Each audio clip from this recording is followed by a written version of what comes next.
Shalom, puji nama Tuhan, kembali kita bertemu dalam ibadah online minggu ini. Biar bersama-sama kita mau datang ke hadirat Tuhan, menyembah Dia di dalam roh dan kebenaran.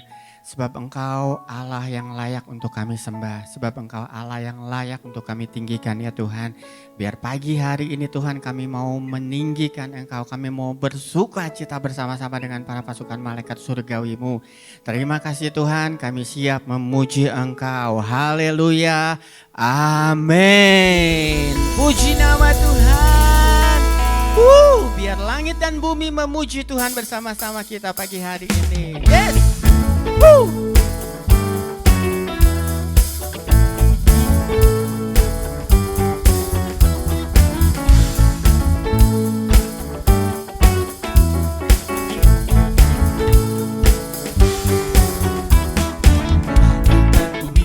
Pujilah Tuhan, sebab Dia ciptakan semuanya. Keagungannya mengatasi langit bumi. Sembah sujud di hadapan langit dan bumi. Hey!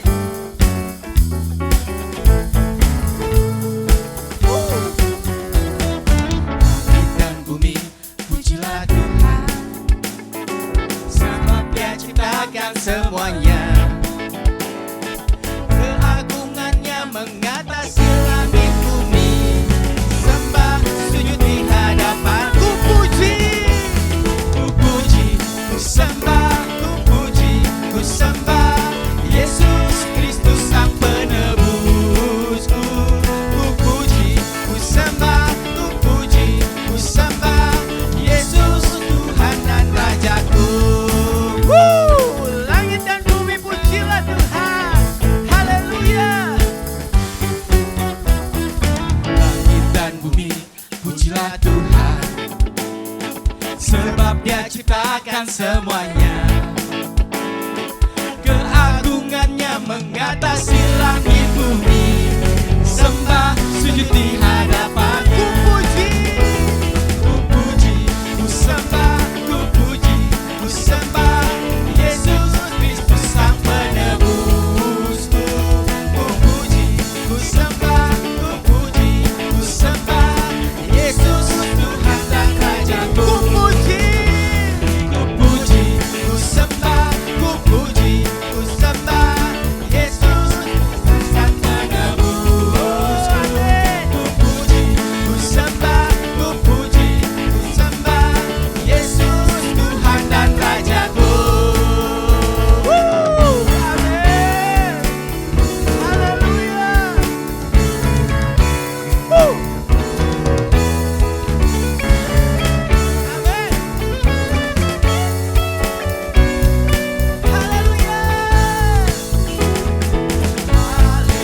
Haleluya.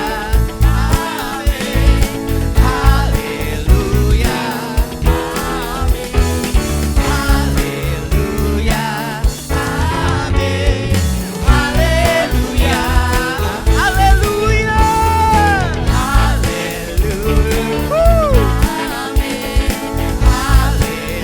haleluya, amin.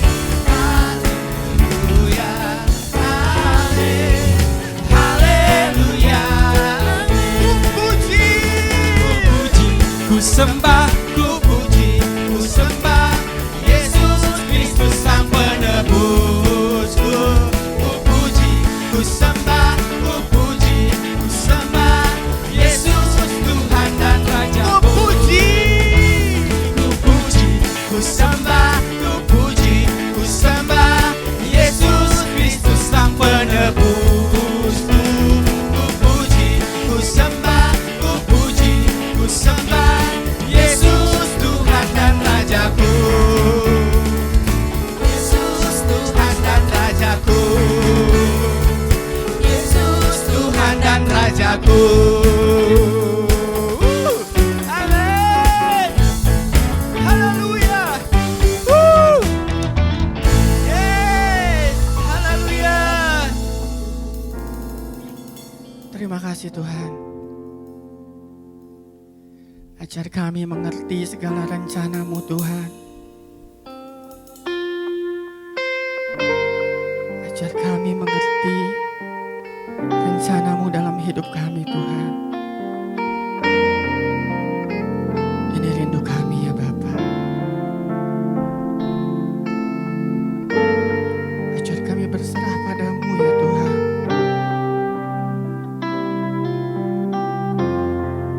Ajar kami Tuhan. Ajar ku mengerti segala rencanamu. Ajar ku berserah hanya padamu. Pimpin jalan kami Tuhan. Pimpinlah jalanku dalam terang firman-Mu. Ajar ku berharap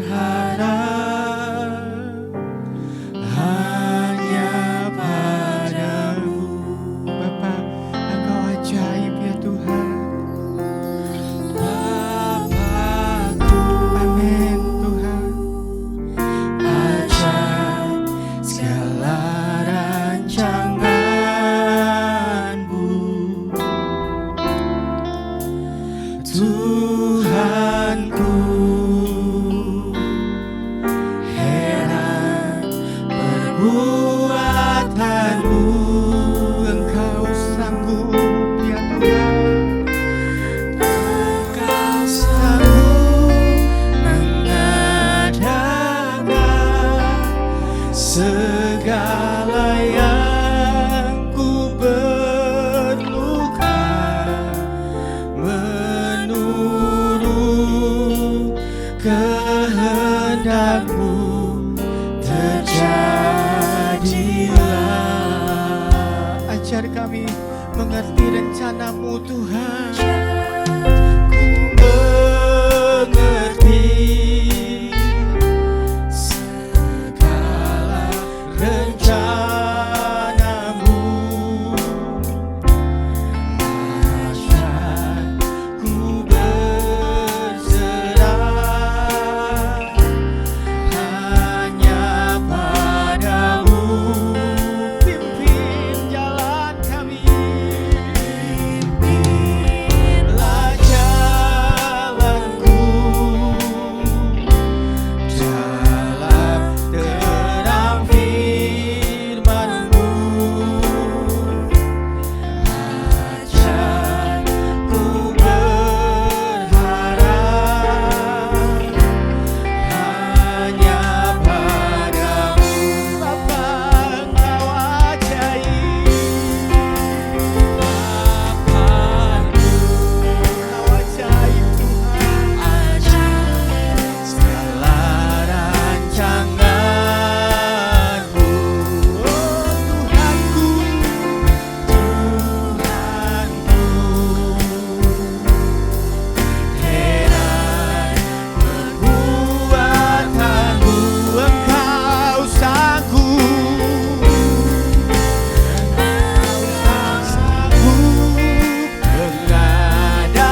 Bapa, terima kasih, kami percaya Engkau hadir bersama kami saat ini Tuhan.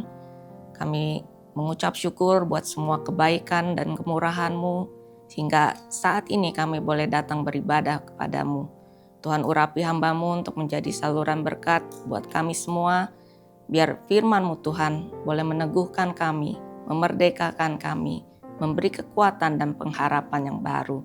Terima kasih Bapa. Di dalam nama Tuhan Yesus Kristus, kami berdoa dan mengucap syukur. Amin. Shalom Bapak Ibu yang dikasihi Tuhan, senang menjumpai kembali. Kiranya Bapak Ibu semua dalam keadaan sehat, baik-baik saja, penuh dengan sukacita dan damai sejahtera yang dari Tuhan. Hari ini saya mau menyampaikan firman Tuhan dengan judul Duri dalam Daging. Mari kita baca terlebih dahulu dari 2 Korintus 12 ayat 7 sampai ke 9. Dan supaya aku jangan meninggikan diri karena penyataan-penyataan yang luar biasa itu, maka aku diberi suatu duri di dalam dagingku, yaitu seorang utusan iblis untuk menggocoh aku, supaya aku jangan meninggikan diri. Tentang hal itu aku sudah 3 kali berseru kepada Tuhan, supaya utusan iblis itu mundur daripadaku. Tetapi jawab Tuhan kepadaku, cukuplah kasih karuniaku bagimu, sebab justru dalam kelemahanlah kuasaku menjadi sempurna.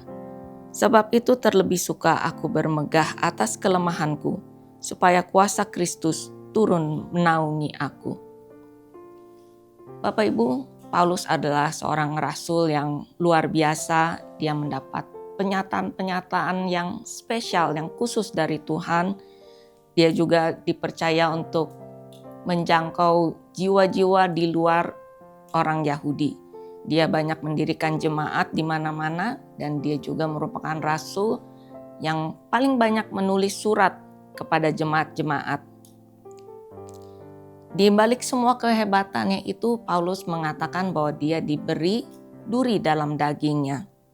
Duri, seperti kita tahu, adalah sesuatu yang kecil, yang runcing, tajam, bisa menusuk dan tertancap dalam.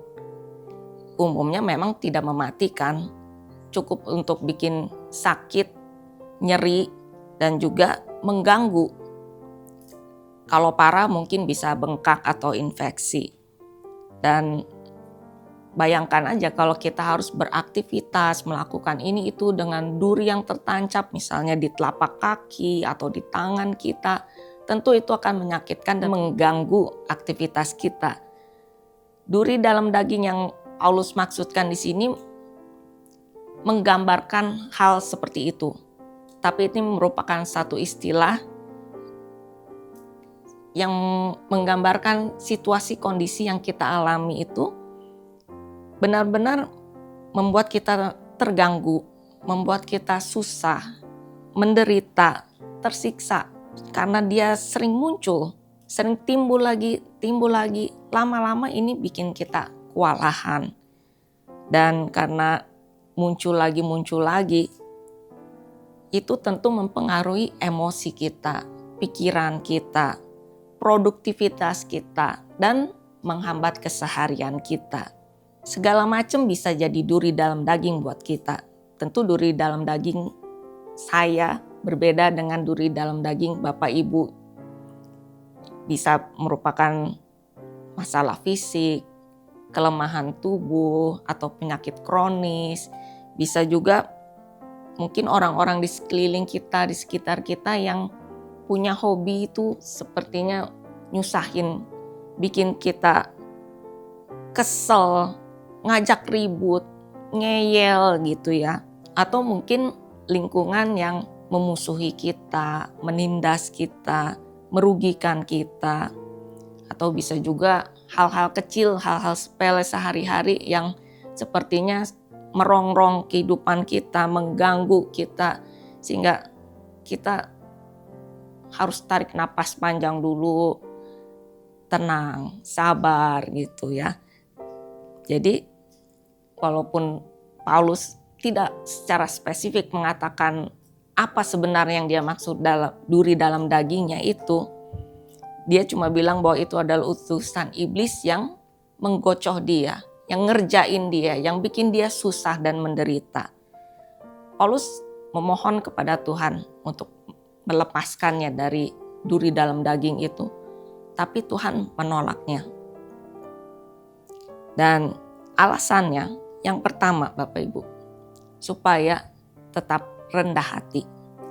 2 Korintus 12 ayat 7 tadi mengatakan, dan supaya aku jangan meninggikan diri karena penyataan-penyataan yang luar biasa itu.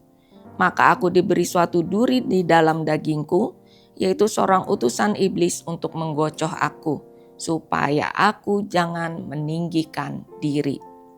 2 kali Paulus menegaskan bahwa duri dalam daging itu diberikan supaya aku jangan meninggikan diri.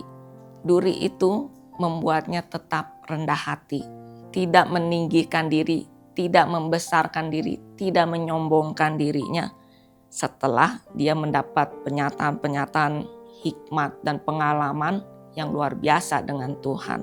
Duri dalam daging memang membatasi ruang gerak kita, supaya kita tidak merasa mampu, merasa kuat, merasa hebat, merasa pintar.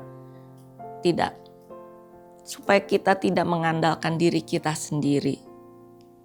Sebab ketika kita merasa kuat, mampu, bisa, itu akan membuat kita sombong dan tidak membutuhkan Tuhan.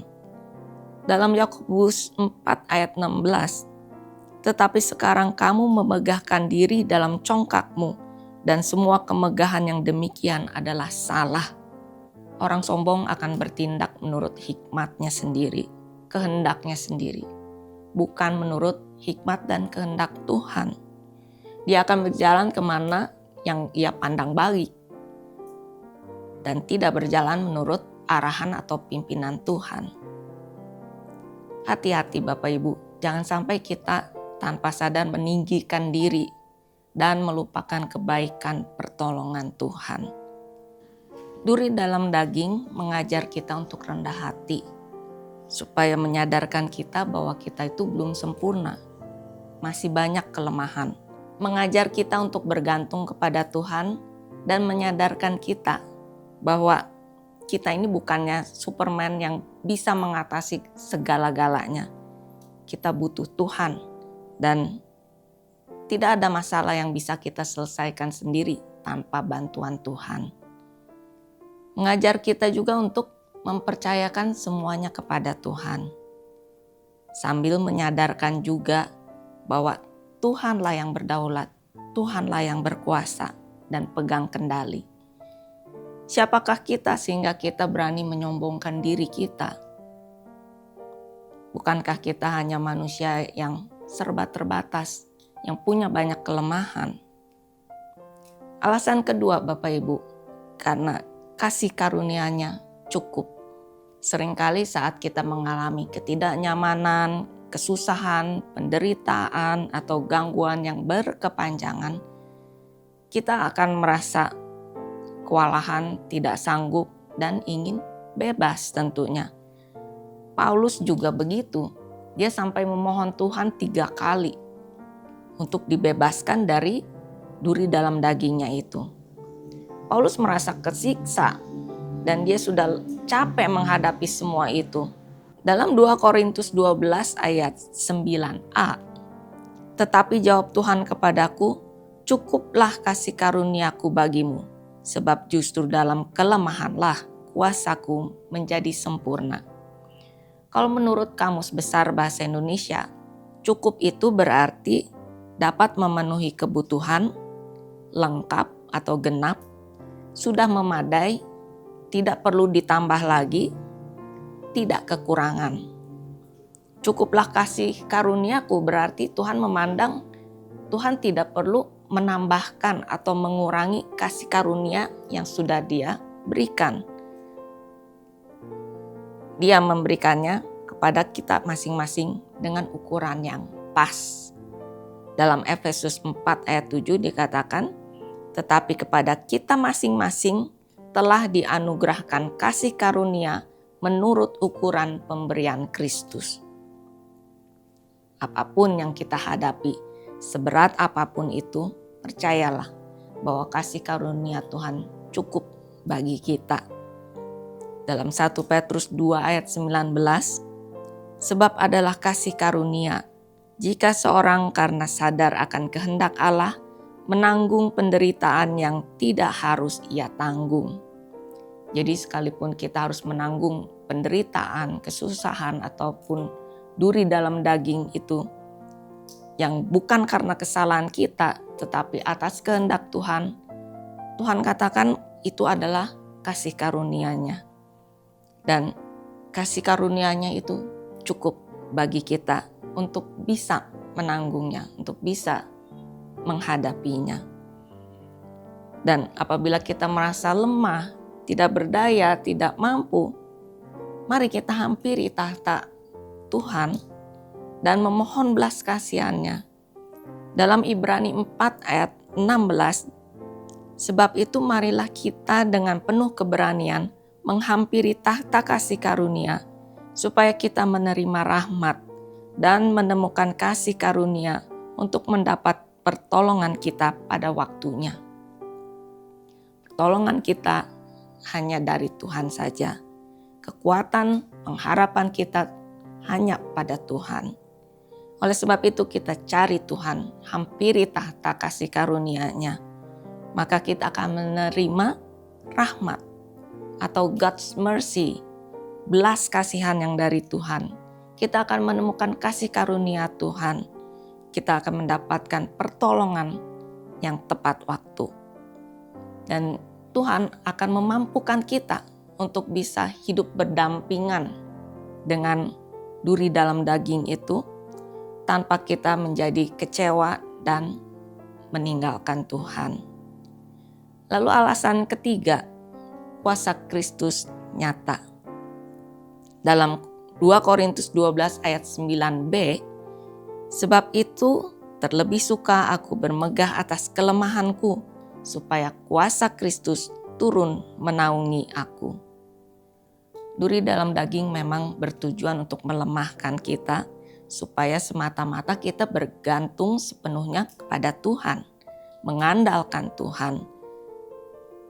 Maka izinkan Tuhan mengambil alih seluruh kehidupan kita.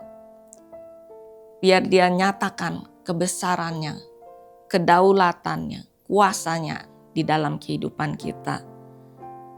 Jika kita diberi duri dalam daging, maka percayalah kuasa Kristus itu menaungi kita. Tuhan akan melimpahkan kekuatannya, pertolongannya, mujizatnya bagi kita. Dan ketika kuasa Kristus menaungi kita, Tuhanlah yang ditinggikan di atas segalanya, di atas hidup kita. Dalam Yohanes 3 ayat 30, ia harus makin besar, tetapi aku harus makin kecil.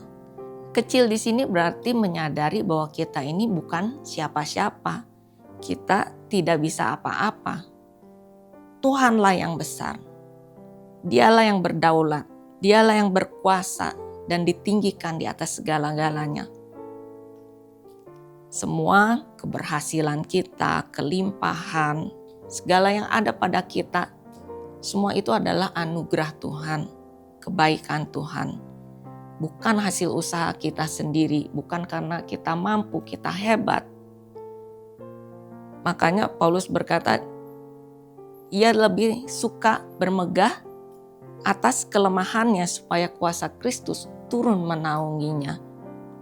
Oleh karena kasih karunia Tuhan, kita dimampukan untuk menanggung segala perkara. Dalam Filipi 4 ayat 13, segala perkara dapat kutanggung di dalam Dia yang memberi kekuatan kepadaku. Segala perkara itu berarti termasuk penderitaan, mungkin ada keberhasilan juga, ada suka dan duka, termasuk duri dalam daging. Tuhan yang selama ini sudah menyertai kita, Dia pun akan menyertai kita besok, minggu depan, tahun depan, selama-lamanya Dia akan menyertai kita. Kasih dan kesetiaannya sudah terbukti, dan kasih karunia-Nya cukup bagi kita. Jadi Tuhan menolak untuk mencabut duri dalam daging Karena yang pertama, supaya kita tetap rendah hati. Tidak meninggikan diri atau membesarkan diri, tapi belajar bergantung sepenuhnya kepada Tuhan. Mempercayakan segala sesuatunya kepada Tuhan. Yang kedua adalah karena kasih karunia-Nya cukup. Apapun yang kita hadapi, kasih karunia Tuhan cukup bagi kita.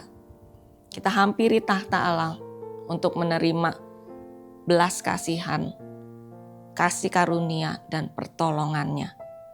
Dan yang ketiga, supaya kuasa Kristus nyata di dalam kelemahan kita, di mana kuasa-Nya bekerja dengan sempurna. Mari kita berdoa. Bapa, terima kasih untuk firman-Mu hari ini Tuhan. Biar firman-Mu ini boleh tertanam di dalam hati kami dan boleh kami lakukan Tuhan. Untuk mengajar kami untuk rendah hati di hadapan-Mu, di hadapan banyak orang. Kami tidak meninggikan diri. Tuhan, biar kasih karunia-Mu senantiasa memenuhi kami. Kami percaya kasih karunia-Mu itu cukup buat kami.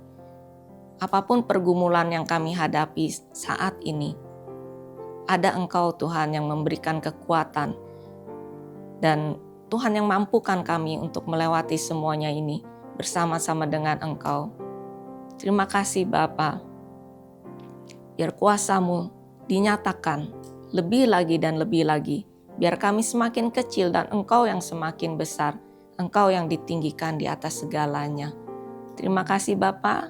Kami berdoa juga bagi seluruh jemaat-Mu dimanapun berada. Biar Tuhan mencurahkan berkat-berkat-Mu, pertolongan, penyertaan, perlindungan-Mu atas kami semua Tuhan. Pergumulan yang umat-Mu hadapi, biar Tuhan sendiri yang menolongnya. Memberikan kekuatan, memberikan pengharapan yang baru. Terima kasih Bapa untuk Gereja Bethel Indonesia. Tuhan berkati, biar gereja-Mu ini Tuhan boleh semakin bertumbuh menyerupai Kristus. Dan dimanapun gereja-Mu berada, boleh menjadi berkat, menjadi terang dan garam bagi lingkungan di mana kami berada. Tuhan berkati juga bangsa kami Indonesia, mulai dari presiden kami hingga seluruh aparat pemerintah. Tuhan berkati, Tuhan berikan roh yang takut akan Engkau, dan biar ada damai sejahtera, perlindungan dan penyertaan-Mu atas bangsa ini Tuhan. Terima kasih Bapa. Saatnya kami berpisah dan kami siap untuk menerima berkat yang dari Tuhan. Mari Bapak Ibu, kita angkat kedua tangan kita, arahkan hati kepada Tuhan dan terimalah berkat, anugerah dan kasih karunia dari Allah Bapa, kasih yang sempurna dari Tuhan Yesus Kristus melalui pengorbanannya di kayu salib, juga penyertaan, perlindungan, kekuatan, sukacita dan kemenangan dari Roh Kudus menyertai kita semua hari ini dan sampai selama-lamanya. Di dalam nama Tuhan Yesus Kristus, sama-sama kita katakan, amin. Tuhan Yesus memberkati.